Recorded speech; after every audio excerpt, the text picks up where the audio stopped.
All right, so moving on to document C.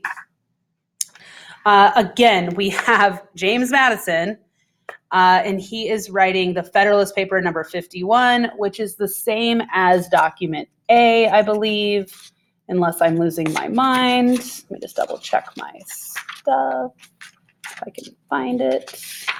Oh, it's on the back of this. Yes, same one as document A, so same as A. And he was going to write this in 1788, same as document A, okay? The constant aim is to divide and arrange the several offices in such a manner as that they may be a check on the other. The three branches should not be so far separated as to have no constitutional control over each other. So what is he talking about here? And what's this whole document going to be about? Checks and balances. That's what it's called. Now, you will need to use this in your essay in order to get points for this. Basically, what he is saying is that these several offices, the three branches, must check on each other, meaning they can't have so much power in their own little realms, they have to check each other. So this is what it looks like, okay? Legislative branch, let's start here.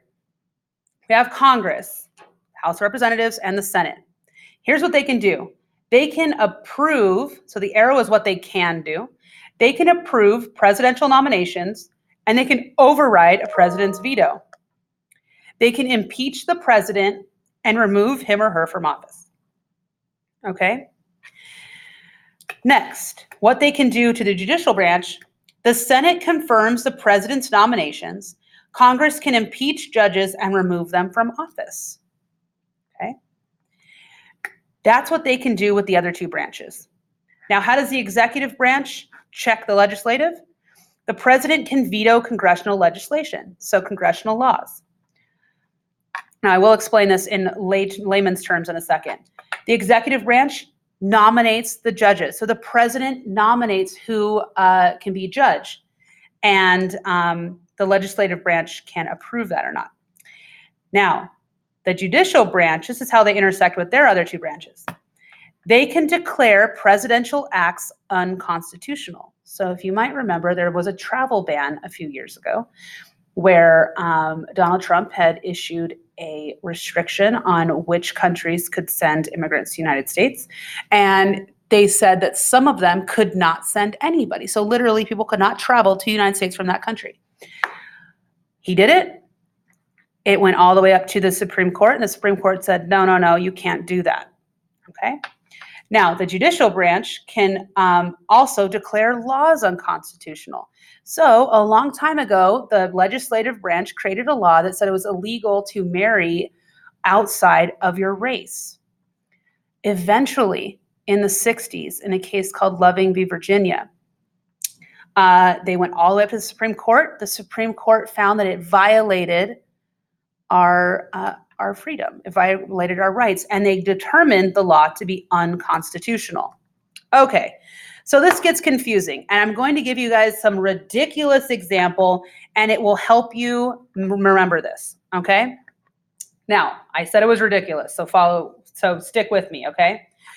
Let's say the legislative branch, the House of Representatives and the Senate, they write a law, and their law says that every kindergartner, before they start school every morning, must do heroin.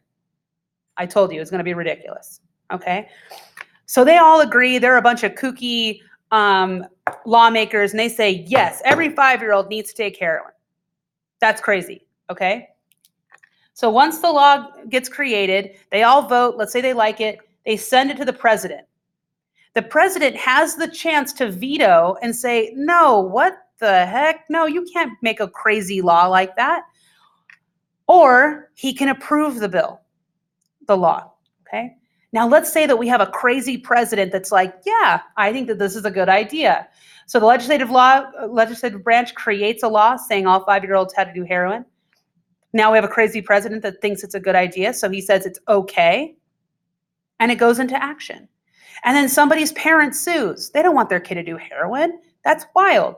So they sue in court, and they keep on suing until they get all the way up to the Supreme Court of the United States, or they start at the district court, then they go up to the Court of Appeal, and then they go up to the Supreme Court, okay? The Supreme Court can say, what the heck? What are you thinking? What are you thinking? Forcing a child to do anything like that is unconstitutional. And when they do that, the law stops. It's done, okay? It cannot come back. So that's how the branches can check each other, all right? Now let's try a different example. Let's say that the executive branch does something wild, okay? Now there are only a few things that presidents can be impeached for. Impeached means kicked out of office, fired, okay?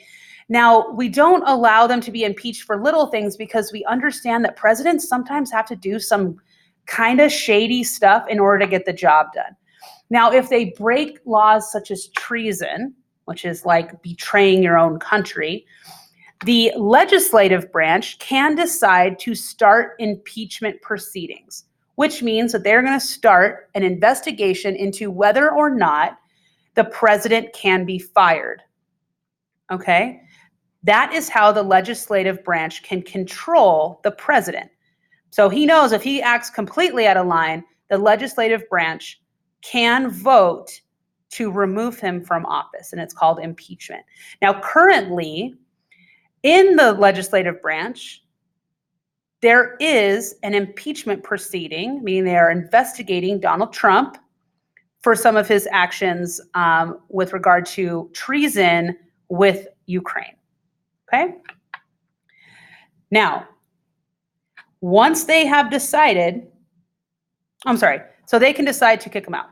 Now, the judicial branch. If this president has done something crazy, the judicial branch can immediately say, or the Supreme Court can say, no, your actions are unconstitutional. They must stop. They violate the Constitution. Okay? Now the judicial branch, how they're controlled. The president decides who is on the Supreme Court. So we just had a new Supreme Court justice or judge added, and his name is Brett Kavanaugh. He is nominated by the president. Now, this is important because each president kind of has their own politics, right? So Donald Trump is a conservative Republican. He is going to choose a judge that thinks like him, most likely. He wouldn't choose somebody opposite. So he nominates. That doesn't mean he gets to choose. He nominates the judge.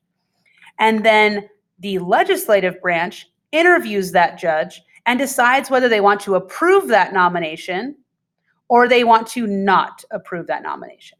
Now, Judge Kavanaugh had a little bit of a rocky past, and he was accused of sexual assault when he was in college. So they had a whole hearing and investigation that the legislative branch did. They asked him questions, they looked into his past, and at the end of that hearing, they voted to confirm the nomination or allow him to become a Supreme Court justice. Okay? Now, the judicial branch is also controlled by the legislative branch, because if one of these justices starts acting a fool and does something unconstitutional, the legislative branch or Congress can vote to impeach or remove a judge from office, just like they can impeach or remove a president, okay? So the whole point of this checks and balances, is to make sure that each one of these is acting on their best behavior. Because if the president acts up, the legislative branch can kick them out. If a judge acts up, the legislative branch can kick them out. If the legislative branch acts up, the executive can veto the law. If the legislative branch messes up, the judicial branch can rule their law unconstitutional. Okay? All of these check each other so that not one of them has too much power. Okay? This prevents one branch from having too much power. Now, this is an important system, because when people are upset about who is elected president, they say, it's okay, he can't go too crazy because of these checks and balances.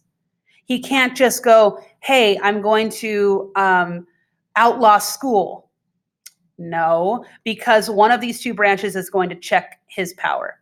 Meaning, you think about basketball, when someone checks you, they're stopping you from going to the hoop, right? So the check is to keep them in their place. Legislative branch, they can create some crazy laws, but we have two other people checking their power to make sure they don't go too crazy. And the judicial branch, same thing. They start acting too crazy, they get kicked out. So this document should be known as the checks and balances document. Please answer all of these questions.